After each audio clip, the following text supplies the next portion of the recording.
Have you ever had an idea, mentioned it to a friend, and then days later, you see the same thing on YouTube? Or worse, you see it already turned into a full-blown business? It feels like someone's out there with a mic in your living room. It's spooky. And it makes you wonder, are the cards just stacked against people like us?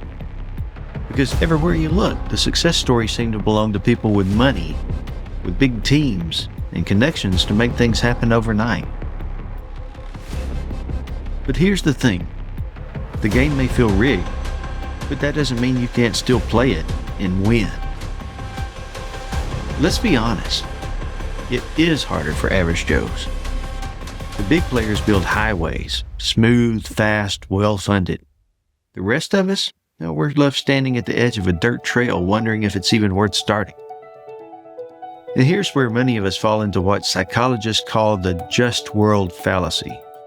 This belief that if life were fair, if we were good enough, or if we worked hard enough, things would automatically work out. But life isn't always fair.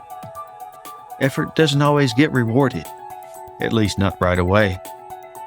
And when you buy into that myth, every setback feels like proof that you're the problem. The truth is, you're not the problem. The obstacles you face may be unfair, but they're real. And the moment you stop blaming yourself for the stacked deck, you can start playing the cards you do have. Without shame, without hesitation, without waiting for life to suddenly become fair. And here's why that matters.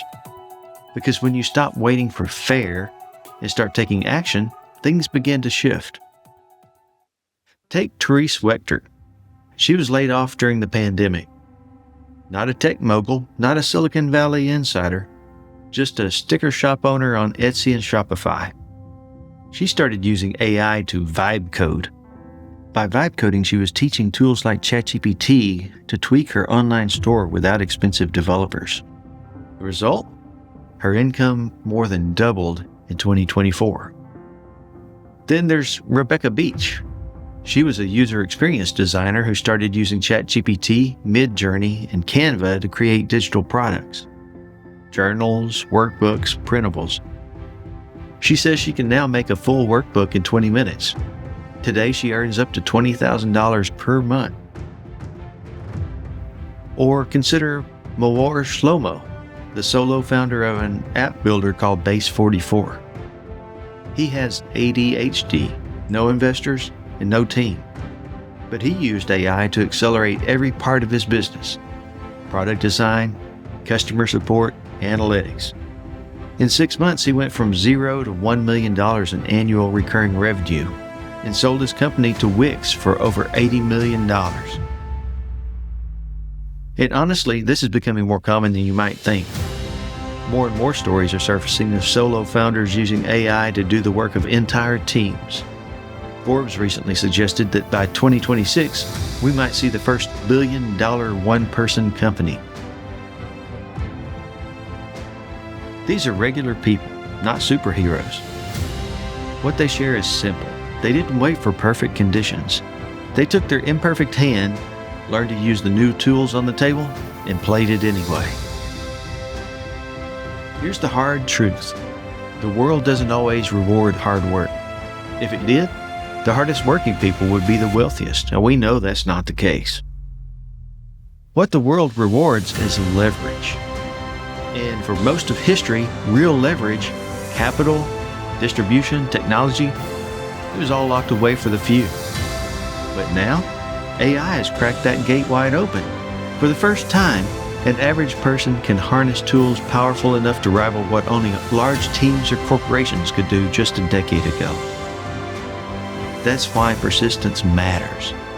Because persistence combined with leverage is explosive. The cards you're holding might not look impressive, but you don't need a perfect hand. You just need the courage to play it.